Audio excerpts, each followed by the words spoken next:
పార్వతీపురం మాన్యం జిల్లా గుమ్మలక్ష్మీపురం మండలం భద్రగిరి సామాజిక ఆరోగ్య కేంద్రంలో పనిచేసిన కాంట్రాక్ట్ నర్సింగ్ ఉద్యోగులు స్థానిక ఎమ్మెల్యే జగదీశ్వరికి వినతి పత్రం ఇచ్చారు. ఆ తర్వాత ఆసుపత్రి ప్రాంగణంలో నిరసన కార్యక్రమం చేపట్టారు. వారు మాట్లాడుతూ గత ప్రభుత్వం సర్వీస్లో ఉన్న ఏఎన్ఎంలకు ఇంటెన్సిఫైడ్ జీఎన్ఎం పేరుతో నైపుణ్య శిక్షణ ఇచ్చిందని, ప్రస్తుతం జీవో నెంబర్ 115 విడుదల చేసి శిక్షణ తీసుకున్న వారికి స్టాఫ్ నర్సు ఉద్యోగాలు ఇవ్వడాన్ని పూర్తిగా వ్యతిరేకిస్తూ అత్యవసర విధులను కొనసాగిస్తూ దశల వారీగా నిరసనలు చేపడతామని తెలిపారు. ప్రస్తుతం జీవో నెంబర్ 115ని రద్దు చేయాలని, కాంట్రాక్ట్ నర్సింగ్ ఉద్యోగులను రెగ్యులర్ చేసి ఉద్యోగ భద్రతలను కల్పించాలని, కరోనా లాంటి విపత్కర పరిస్థితుల్లో కూడా ప్రాణాలకు తెగించి విధులు నిర్వహించామని, మా సేవలను గుర్తించి ప్రభుత్వం మమ్మల్ని ఆదుకోవాలని కోరుతున్నామన్నారు. రాష్ట్ర ప్రభుత్వం స్పందించి జీవో నెంబర్ 115 రద్దు చేయాలని, లేని పక్షంలో రానున్న రోజుల్లో సాధారణ విధులతో పాటు అత్యవసర విధులు కూడా బహిష్కరించి నిర్వాధిక దీక్షలో పాల్గొంటామన్నారు. స్టాఫ్ నర్సులు, జిఎన్ఎంలు, బిఎస్సీ నర్సింగ్ చేస్తున్న వాళ్ళు కాంట్రాక్ట్ బేసిస్లో వివిధ రకాల పిహెచ్సి, సిహెచ్సిల్లో కాంట్రాక్ట్ బేసిస్లో పనిచేస్తున్నారు. కానీ గవర్నమెంట్ కొంతమంది ఏఎన్ఎంలకి కొంత ట్రైనింగ్ ఇస్తూ వీళ్ళ ప్లేస్ను భర్తీ చేద్దామని చెప్పి కొత్తగా ఒక జీవోని ప్రారంభించారు. ఆ జీవో పరంగా వాళ్ళకి ట్రైనింగ్ ఇవ్వటం, ఈ జిఎన్ఎంలుగా అందుబాటులో ఉండటం మంచిదే, కానీ వీళ్ళు ఇంతకాలంగా చేస్తున్న వాళ్ళని తీసేసి వీళ్ళ ప్లేస్లో వాళ్ళని రిక్రూట్ చేయడం అనేది అంత మంచి పద్ధతి కాదని డాక్టర్గా మేము భావిస్తున్నాం.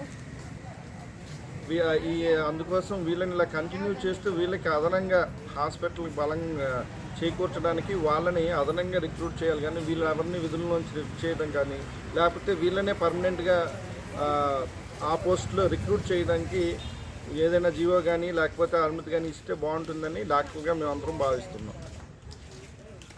అందరికీ కూడా ఇంటెన్సివ్ పీరియడ్ అని సంవత్సరం 6 నెలలు ట్రైనింగ్ ఇవ్వడం జరిగింది. ఈ ట్రైనింగ్ పీరియడ్ మీద మేము అప్పుడే హైకోర్టులో పిటిషన్ వేయడం కూడా జరిగింది. కాంట్రాక్ట్ స్టాఫ్ నర్స్ అందరూ కూడా పిటిషన్ వేస్తే అది వాళ్ళకి స్టాఫ్ నర్స్ ఉద్యోగం ఇవ్వడం లేదు, ఓన్లీ నైపుణ్య శిక్షణ అని మాత్రం మాకు అప్పుడు చెప్పారు.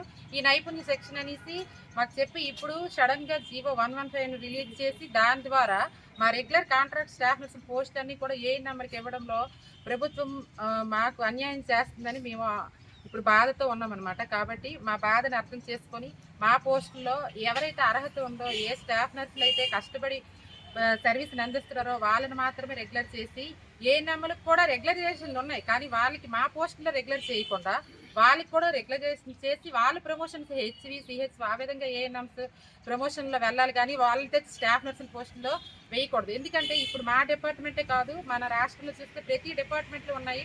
ఫర్ ఎగ్జాంపుల్ తీసుకుంటే ఇప్పుడు పోలీస్ డిపార్ట్మెంట్ ఉంది. పోలీస్ డిపార్ట్మెంట్లో ఒక హోమ్ గార్డ్ని తీసుకొచ్చి ఒక ఎస్ఐ ప్రమోషన్ ఇస్తాము, ఎస్ఐ క్యాడర్లో కూర్చోబెడతాము అంటే అది ఏ విధంగా సాధ్యమవుతుంది?